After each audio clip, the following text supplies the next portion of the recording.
গরমের ছুটিতে destination Rocky island. জলপাইগুড়ির কাছে কালিম্পংয়ের শামসিংয়ে প্রাকৃতিক সৌন্দর্যে ঘেরা রকি আইল্যান্ড পাহাড়ে ঘেরা, আর পাহাড়ের বুক চিরেই বয়ে চলেছে মূর্তি নদী। সেখানে গড়ে উঠেছে একাধিক হোমস্টে ও হোটেল। কলকাতা সহ দক্ষিণবঙ্গের গরমের হাত থেকে রেহাই পেতে আদর্শ জায়গা এই রকি আইল্যান্ড।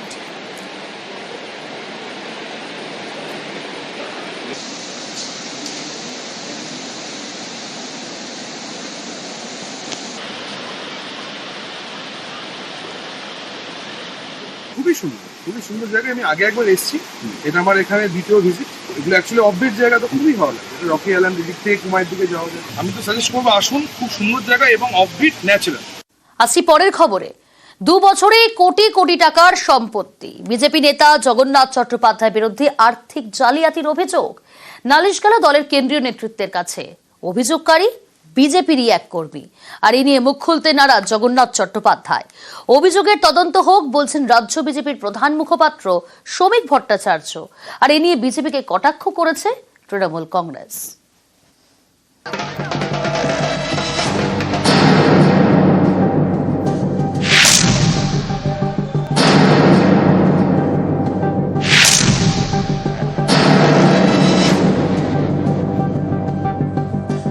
জগন্নাথ চট্টোপাধ্যায় রাজ্য বিজেপির অন্যতম সাধারণ সম্পাদক।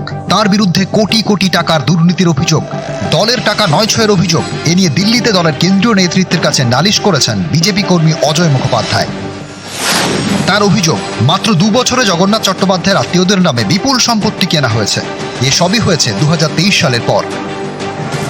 2021 সালে বীরভূমের সিউড়ি বিধানসভা কেন্দ্র থেকে বিজেপির টিকিটে লড়েন জগন্নাথ চট্টোপাধ্যায়। এরপরে 2023 সাল থেকে তার মা, বাবা, ভাই এবং শালীর নামে কোটি কোটি টাকার সম্পত্তি কেনা হয় বলে অভিযোগ। অথচ এর আগে তাদের কারো এত সম্পত্তি ছিল না। অজয় মুখোপাধ্যায়ের অভিযোগ, শুধু সিউড়িতেই জগন্নাথ চট্টোপাধ্যায়ের মা, বাবা এবং ভাইয়ের নামে বিপুল জমি কেনা হয়, যার বাজার দর প্রায় 2,40,00,000 টাকা। রাজারহাটে তাঁর শালীর নামে প্রায় 2,500 স্কোয়ার ফুটের ফ্ল্যাট কেনা হয় 2023 সালে। গ্যারাজ সহ এই ফ্ল্যাটের দাম প্রায় 4 কোটি টাকা। বিজেপি কর্মীর এও দাবি, দলের টাকা আত্মসাৎ করে এই বিপুল সম্পত্তি করেছেন জগন্নাথ চট্টোপাধ্যায়। রাজ্য বিজেপির অনেক খরচের অনুমোদন করেন তিনি। বিভিন্ন সময়ে খরচ অনুমোদনের বিনিময়ে কমিশন নিয়েছেন। পুরসভা, পঞ্চায়েত ভোট এবং উপনির্বাচনের সময় বড় অঙ্কের টাকা আত্মসাৎ করেছেন। 24-এর লোকসভা ভোটে ভুয়ো বুথ দেখিয়ে 20 লক্ষ টাকা হাতিয়েছেন বলে অভিযোগ। এর আগেও নানা ভোটের সময় ভুয়ো বুথের সংখ্যা দেখিয়ে 4 কোটি টাকা হাতান বলেও দাবি অজয় মুখোপাধ্যায়ের। তার আরও দাবি, বিজেপির গোপন খবর তৃণমূল নেতাদের পাচার করেন জগন্নাথ চট্টোপাধ্যায়। তৃণমূলের নেতাদের সঙ্গে তোলাবাজিতেও তিনি জড়িত। বিজেপির সর্বভারতীয় সভাপতি এবং সাংগঠনিক সাধারণ সম্পাদকের কাছে এসব নালিশ করা হয়েছে। এছাড়া বিজেপির সর্বভারতীয় সাধারণ সম্পাদক সুনীল বানসালের কাছেও গিয়েছে মেল। অভিযোগ জানানো হয়েছে কেন্দ্রীয় স্বরাষ্ট্রমন্ত্রী অমিত শাহকেও। বিভিন্ন নথিসহ অভিযোগ জানিয়ে তদন্তের দাবি করেছেন বিজেপি কর্মী অজয় মুখোপাধ্যায়। এ নিয়ে মুখ খুলতে নারাজ জগন্নাথ চট্টোপাধ্যায়।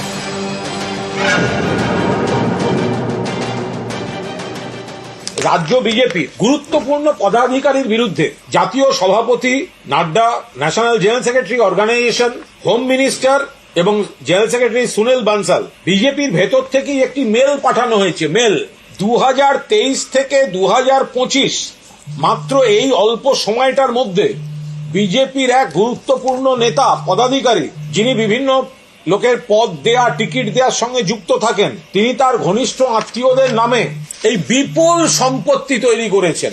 সম্পূর্ণ করাপশনের চার্জ আছে, অধিকাংশ কিন্তু বীরভূমে। এর তদন্ত কে করবে? এর তদন্ত সিবিআই, ইডি করুক। রাজ্যের যে সিআইডি আছে, কপি পাঠিয়ে দেবো। কোন নেতা বিজেপির মেল করেছে আর কার সম্পর্কে মেল করেছে আমার জানা নেই।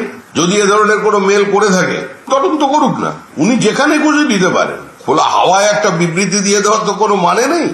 বিজেপির দলের সম্পত্তি আত্মসাৎ করছে আর বিজেপি পার্টি চুপ করে বসে আছে। এই দলটা যদি এতই সহজভাবে চলতো তৃণমূল কংগ্রেসের মতো, তাহলে আজকে 2 থেকে 303-এ পৌঁছতো না। নিউজ 18 বাংলা। অরূপ চক্রবর্তীর মন্তব্যে ফের বিতর্ক। এবার ছুমন্তর ও ঝাড়ফুঁকের বার্তা সাংসদের। সরকারি কর্মচারী ফেডারেশনের মঞ্চে বিতর্কিত মন্তব্য। কেউ আঙুল তুললে ছুমন্তর করার বার্তা। আপনারা এখানে সংগঠন করতে গেলে কেউ যদি আঙুল তোলার চেষ্টা করেন আপনারা আমাদের খবর দেবেন, আমরা সুমন্ত্র করে দেবো, কোনো অসুবিধা হবে না, আপনাদের কাজের কোনো অসুবিধা হবে না। দপ্তরে কেউ বিশৃঙ্খলা করার চেষ্টা করলে আমাদের খবর দেবেন, আমরা ঝাড়ফুঁক করার লোক আছে, আমরা ঝাড়ফুঁক করব। একবার করে বসুন, বছরে একবার করে দরকার হলে আপনারা আমাকে ডাকুন, পৌরসভার চেয়ারম্যানকে ডাকুন, আমাদের এমএলএদের ডাকুন, সর্বক্ষণ পহরা দেওয়ার জন্য আপনাদের পাশে, কর্মচারীদের পাশে আমরা এটার জন্য অ্যাপিল করছি।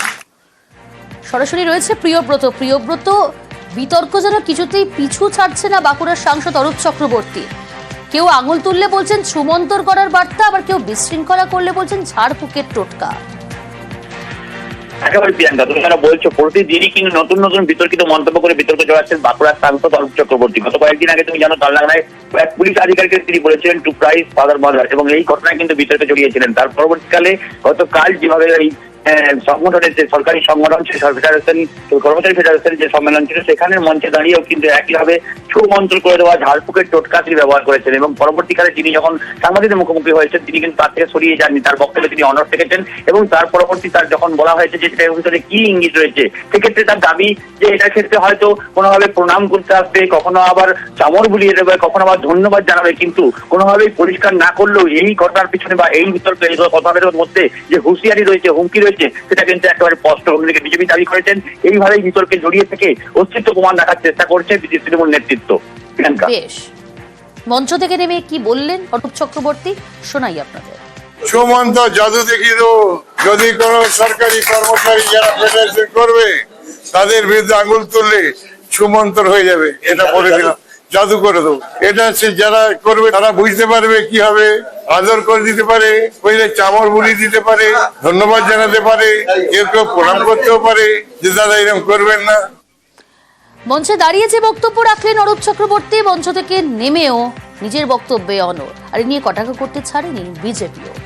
যেভাবেই হোক টিকে থাকতে হবে, এইসব কথা বলে একের পর এক নির্বাচন আসে, বিভিন্ন রকম ডায়লগ বেরোয়, তো এগুলো হচ্ছে ওদের কালচার। আর যে সম্মেলনে আজকে করলো, আজকে সেই যারা উপস্থিত ছিল তারা এই 2026 সালের নির্বাচনে ভোট দেবে ভারতীয় জনতা পার্টিকে। যারা যারা এখনো পর্যন্ত কাজের মধ্যে যুক্ত তাদেরকে হুমকি চুমকি দিয়ে এই সমস্ত ভীতি সঞ্চার করে এই 26-এর ভোট বৈতরণী পার হওয়ার চেষ্টা, কিন্তু কোনো লাভ নেই। আগামী 30শে এপ্রিল অক্ষয় তৃতীয়ায় জগন্নাথের মন্দির উদ্বোধনের আগেই রবিবার অর্থাৎ গতকাল বিকেলে দীঘায় চমক। বাংলার জগন্নাথ ধাম প্রতিষ্ঠার আগে সমুদ্র পথে জগন্নাথের মূর্তি ভেসে এলো ঘাটে। নবনির্মিত ঘাটে ভেসে আসা কাঠের প্রতিমা ঘিরে চাঞ্চল্য ছড়ায়, আর তারপরই আস্থা ভক্তির জোয়ার সৈকত শহরে। অতিথি জগন্নাথকে দেখতে দীঘার সমুদ্র সৈকত জমজমাট, 2 ফুটের মূর্তি দেখতে ভিড় করেন পর্যটক থেকে স্থানীয়রা।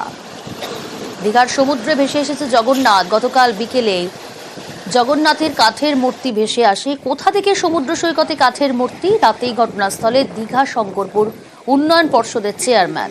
স্থানীয় বাসিন্দাকে আপাতত প্রতিমা দেখভালের দায়িত্ব দেওয়া হয়েছে। মহাপ্রভুকে যেহেতু উনি সমুদ্র ধারে পাওয়া গেছেন, ওনাকে আমরা দেখলাম এসে যে সমুদ্র ধারে উনি আছেন। রাত্রে তো আর এইভাবে ফেলে রাখা যায় না।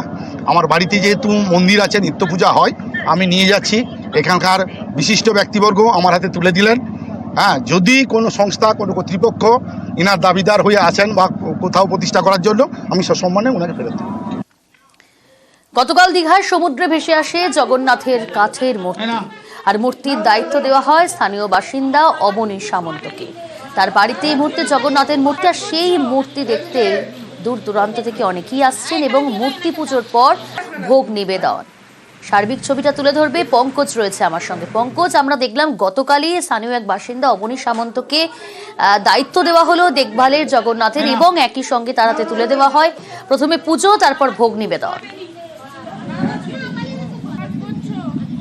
একেবারে প্রিয়াঙ্কা দেখো, একেবারে চাঞ্চল্যকর ঘটনা, যেখানে নবনির্মিত যে জগন্নাথ ধাম তৈরি হচ্ছে তার সেই কাছেই যে সৈকত সরণি দীঘায় কিন্তু নির্মিত যে ঘাট রয়েছে, সেই ঘাটেই কিন্তু গতকাল ভেসে আসে জগন্নাথের মূর্তি। অর্থাৎ একটি জগন্নাথ মূর্তি যেখানে প্রায় 2 ফুট উচ্চতা রয়েছে এবং একটি হাত ভগ্ন অবস্থায়।